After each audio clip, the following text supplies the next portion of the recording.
आज मेरे पास अमुक अव्यवस्था है, कल ऐसा हो सकता है कि तुम भारी से भारी सृष्टि की व्यवस्था करने वाले बन जाओ। तो क्या चाहिए? निहाल हो जाओगे, निहाल हो जाओगे। यही कहते अब कृत्य कृत्य भयो, निहाल हो जाओगे। ये सबकी समझ में नहीं आएगा, ये आगे की बातें हैं। हमें तो लगता है कि सबको सत्संग सुनना चाहिए, भगवत प्राप्ति के लिए ही नहीं, समाज में जीने के लिए भी सत्संग की आवश्यकता है।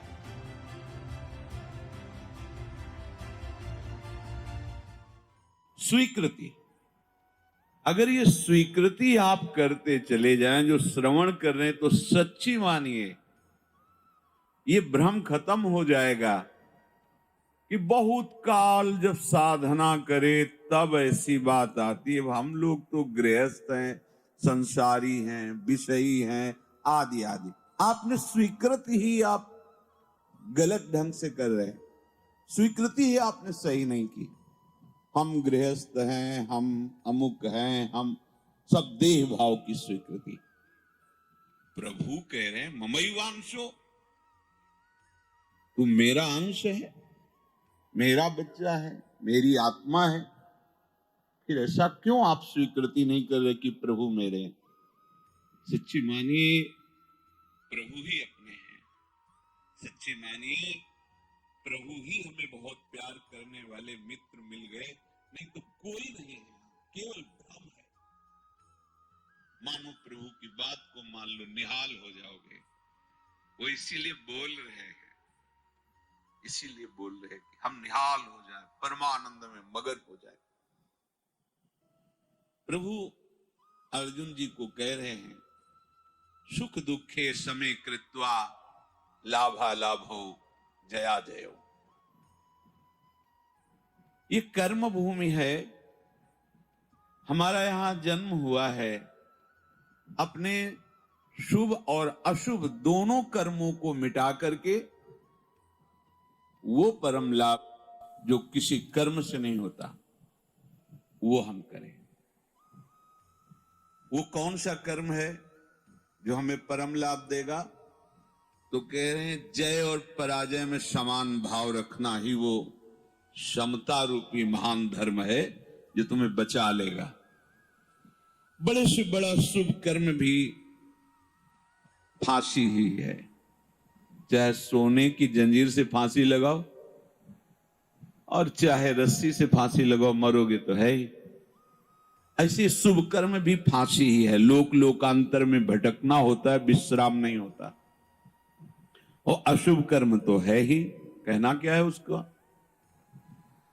हर शरीरधारी से ये दो प्रकार की क्रियाएं होती ही हैं, कहीं ना कहीं शुभ कर्म होता है, कहीं ना कहीं अशुभ कर्म। कोई ऐसा नहीं है जो इन दोनों कर्मों से युक्त ना हो। बड़े बड़े ज्ञानी जनों के शरीर के द्वारा भी ये दो क्रियाएं हो जाती हैं, पर वो अपने को अलग कर चुके हैं, वो अपने स्वरूप में स्थित हैं, कर्ता भाव रहित हैं।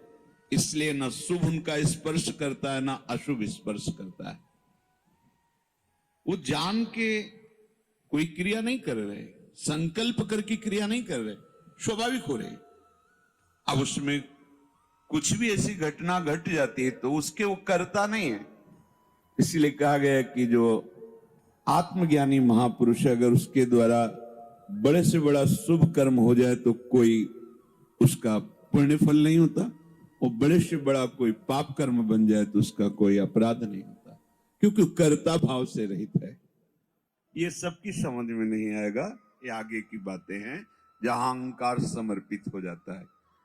कैसे नहीं उसको अपराध लगेगा? उसके शरीर के द्वारा हो रहा है। तो जैसे हमारे इस प्रदेश में जितने भी प्राणी वास करते हैं, फिर देश में, फिर हमारे विश्व में, तो हम एक प्रदेश से लेते हैं, कितना अशुभ कर्म होता है और कितना शुभ कर्म होता है। क्या आपको दोनों का दंड मिलता है या पुरस्कार मिलता है? या आपको हर्ष होता है या शोक होता है? या सुख होता है या दुख होता है? नहीं होता। क्यों नहीं होता? क्योंकि हमारा संबंध नहीं। हो तो रहा है, शुभ अशुभ कर्म हो रहा है प्रदेश में, देश में, क्योंकि कोई भी शरीरधारी कर्म किए बिना रह नहीं सकता। और जो शास्त्र सम्मत कर्म करते हैं वो भगवत मार्ग के पथिक होते हैं। वो साधारण उनकी गणना नहीं आती शुभ अशुभ में, वो तो भगवत धर्म का पालन करने वाले होते हैं। वो तो महात्मा होते हैं, भक्त जन होते हैं, प्रेमी जन होते हैं। वो त्रिगुणातीत अवस्था की तरफ उनकी गति होती है। पर साधारण प्राणी प्रायः क्रिया किए बिना रह नहीं सकता। क्रिया होती है, और क्रिया जब अहम से होती है तो कहीं ना कहीं लाभ बुद्धि, सुख बुद्धि होती है। इसके कारण वो ये समझ नहीं पाता है कि धर्म है कि अधर्म है, और बढ़ता चला जाता है। कहीं खूब पापाचरण होते हैं, कभी कोई संयोग बन गया तो पुण्याचरण भी होते हैं। लेकिन आपको क्या फर्क पड़ता है? पूरे विश्व में दोनों प्रकार के कर्म हो रहे हैं, आपको क्या फर्क पड़ता है? कुछ नहीं। क्यों? क्योंकि उसका हमारा कोई संबंध ही नहीं है। समझ लीजिए। तो ऐसे ही विश्व का एक ये नमूना है, स्थूल शरीर, सूक्ष्म शरीर और कारण शरीर। जो भगवत तत्व के ज्ञाता महापुरुष जन होते हैं, बिल्कुल जैसे तुम्हारा प्रदेश के शुभ अशुभ कर्म से कोई संबंध ना होने के कारण न हर्ष है, न शोक है, न दंड है, न पुरस्कार है, ऐसे ही इस शरीर के द्वारा हुए शुभ अशुभ कर्म उसे बांध नहीं सकते। जिसने अपने स्वरूप को अलग करके इनसे संबंध त्याग कर दिया है। हमें हर्ष शोक दूसरे की क्रियाओं से इसलिए नहीं होता कि हमारा संबंध नहीं। ठीक ऐसे इस शरीर से जब ज्ञान प्राप्त हो जाता है, बिल्कुल जैसे भगवान ने कहा कि पुराना वस्त्र त्याग कर नए वस्त्र को धारण करते। सांप ने केचुल छोड़ दी, कोई संबंध नहीं। पुराना वस्त्र फेंक दिया, उसे कोई जला दे, कोई कुछ करे, कोई संबंध नहीं। वो उत्तम जगह में रखा जाए या अधम जगह में, कोई संपर्क नहीं रहता। ये देहाभिमान होने के कारण, देह भाव होने के कारण हमें अपने कर्मों का भोग भोगना पड़ता है। अब हमको जो भगवान उपदेश कर रहे हैं कि इस कर्म जाल से कैसे मुक्त होना है, क्योंकि अवश्य में भोक्तव्यम कृतम कर्म शुभाशुभम, भगवत वाणी, भोगना पड़ेगा निश्चित। अब कोई ऐसा उपाय जो हम इन कर्मों के जाल से मुक्त हो सके। भगवान कह रहे हैं कि जो भी आपके द्वारा हो रहा है, पहली बात तो जो कर्म हो रहा है वो प्रमाणित होना चाहिए, गुरुजनों के द्वारा शास्त्र सम्मत। मनमानी आचरणों की यहां चर्चा नहीं। यहां जो है तस्मात् शास्त्रम प्रमाणम थे। आपका कोई भी कार्य बिना प्रमाण वाला नहीं होना चाहिए, मनमानी नहीं होना चाहिए। उसका प्रमाण किसी संत ने कहा है, आचार्य ने कहा है, गुरुदेव ने कहा है, भक्तों ने ऐसा कहा है, ऐसा हमारे बुजुर्गों ने कहा है, यह प्रमाणित होना चाहिए। अब उस कर्म का अनुष्ठान करते समय हमारे हृदय में लाभ की विशेष आकांक्षा होती है, उस कर्म की सफलता की विशेष आकांक्षा होती है। अगर आप प्रभु की इस वाणी को नहीं मानेंगे तो बहुत धोखा हो जाएगा हमसे, बहुत गलती हो जाएगी। जैसे जिसको लगता हो कि ये सुख दुख समय कृत्वा लाभा लाभो जया जयो, ये तो केवल विरक्तों के लिए भगवान कह रहे हैं, ऐसा नहीं। देखो सबको लाभ इसमें है। एक विद्यार्थी है, वो विद्या अध्ययन करता है पास होने के लिए, पूरा प्रयास करता है। किसी कारणों से, खेल में ज्यादा बुद्धि होने से, प्रमाद बुद्धि होने से, या प्रयासरत है उतना मानसिक प्रबलता ना होने से चूक हो गई, उत्तर नहीं दे पाया और परीक्षा में फेल हो गया। अब ये सूत्र उसको पता नहीं है, न घर वालों को पता है। अब वो उसे बोलते हैं कि इतना रुपया लगाया, इतनी फीस भरी और तू फेल हो गया। मानसिक उसके ऊपर दबाव डालते हैं। वो शास्त्र ज्ञान से रहित, विवेक रहित बालक विचार करता है, घर वाले भी असंतुष्ट हैं और पास भी नहीं हो पाया, अब क्या करे? बोले मर जाना अच्छा है। देखो, कई ऐसी घटनाएं सुनने को मिलती कि अमुक विद्यार्थी फेल हुआ तो उसने आत्महत्या कर ली। ये क्यों हुआ? ये विवेक ना होने के कारण। ठीक है, इस बार फेल हुए हैं तो अगली बार हम प्रयास करें जहां हमारी कमी रही। अगली बार भी फेल होते हैं तो केवल पढ़ करके, विद्या या अध्ययन करके ही जीवन रखना होता है क्या? अगर विद्या नहीं है तो वो जीवन नहीं है। अरे भाई, ऐसा नहीं है। जीवन नष्ट करने का अधिकार तुम्हारा नहीं। किसी कार्य में असफलता होने पर अगर हम अपने जीवन को नष्ट कर देते थे तो बहुत बड़ा अपराध बन गया, बहुत बड़ी दुर्गति का कारण बन गया। हमें जो अवसर मिला था उन्नति का, हम अवनति में बदल दिया, बहुत बड़ी हमारी पराजय हो गई। इसलिए ये समता आना अति आवश्यक है। हमें तो लगता है कि सबको सत्संग सुनना चाहिए, भगवत प्राप्ति के लिए ही नहीं, समाज में जीने के लिए भी सत्संग की आवश्यकता है। आसुरी बुद्धि पशुता का नाश करने के लिए सत्संग समर्थ है। एक किसान है, हजारों रुपए लगा करके मेहनत करके, बहुत बड़ी मेहनत होती किसान की, बहुत मेहनत होती, बहुत बड़ा तपस्वी होता, वो जान नहीं पाता है अज्ञान की धरा में होने के कारण। जिस ठंडी में आप वस्त्र त्याग नहीं करना चाहते, पूरी रात रात पानी लगाता है गेहूं की खेती में, बड़ी मेहनत करता है। जब फसल काटने का समय आता है तो वर्षा और ओले हो जाते हैं, पूरी फसल नष्ट हो गई।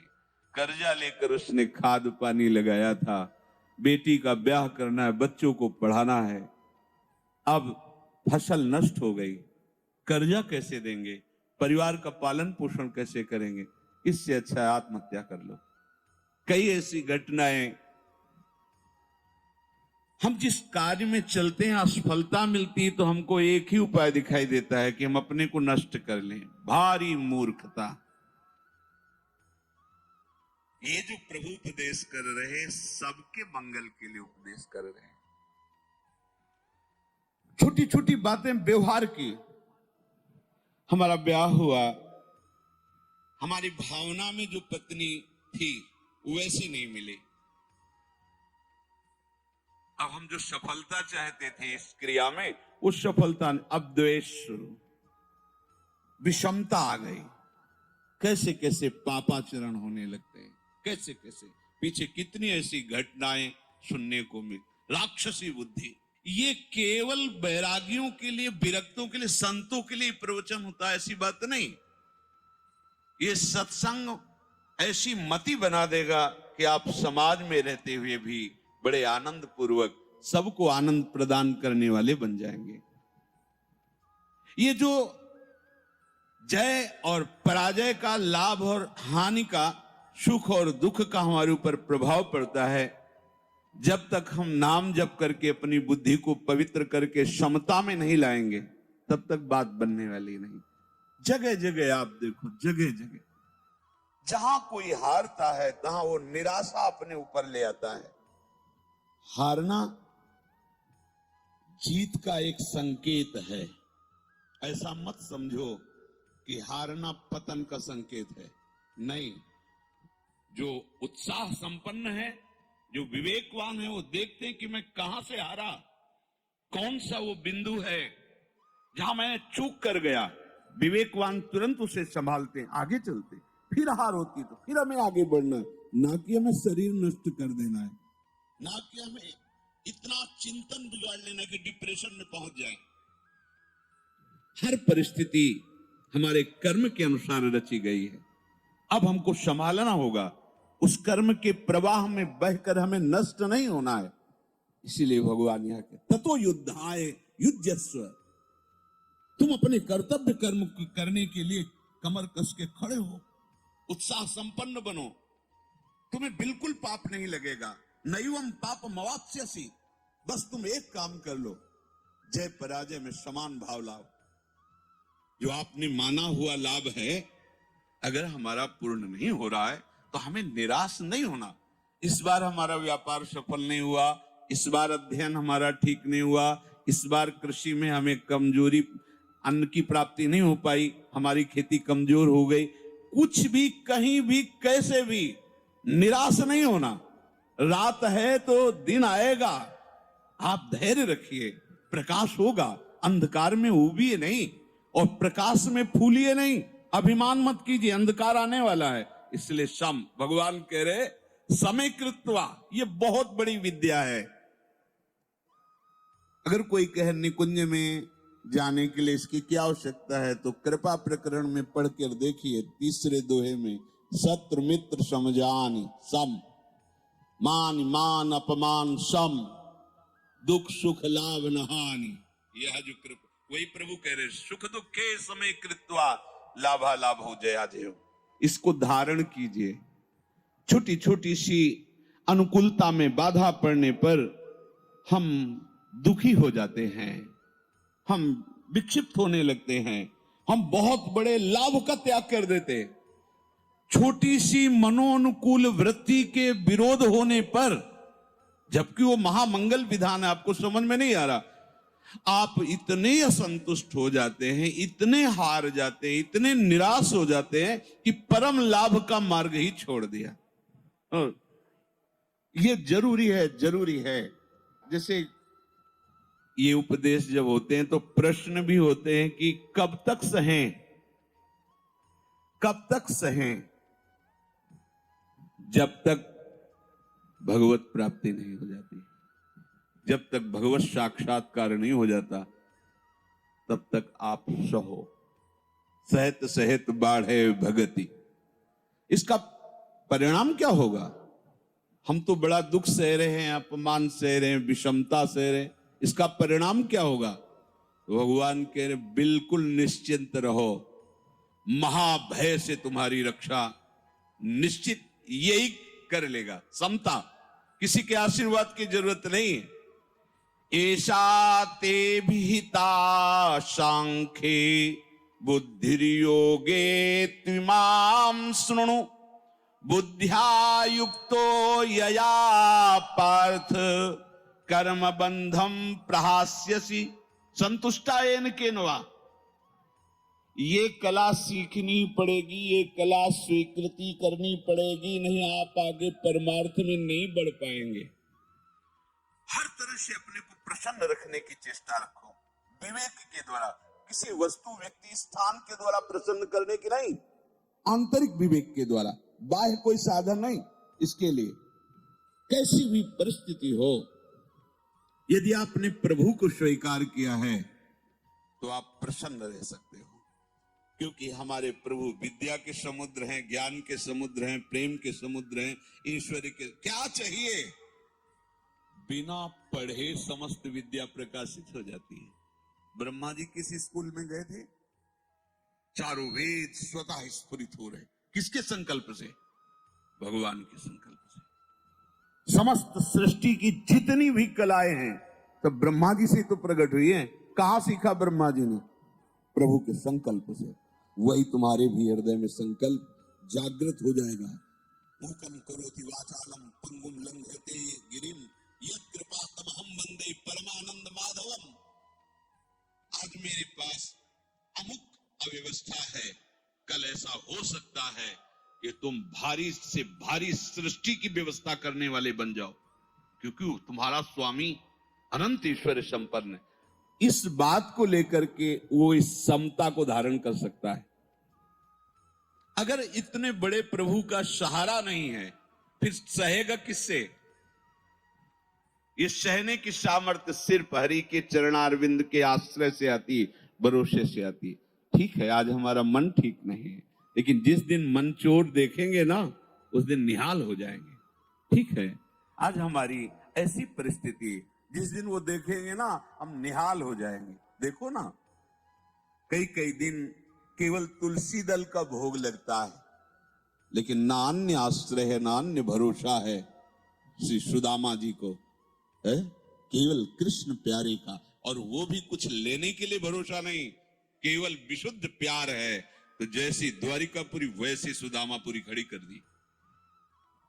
संतोष अगर किसी को हो सकता है तो प्रभु को लेकर के होगा, ध्यान रखना। अगर प्रभु का आशा भरोसा नहीं तो आप नहीं। क्या आप पास होते चले गए और भगवत भरोसा नहीं है? माना कोई बहुत बढ़िया नौकरी मिल गई और आपके आचरण भ्रष्ट हैं, तो क्या आप शांत हो जाएंगे? क्या आपका हृदय शीतल रहेगा? क्या आपका मन प्रसन्न रहेगा? नहीं।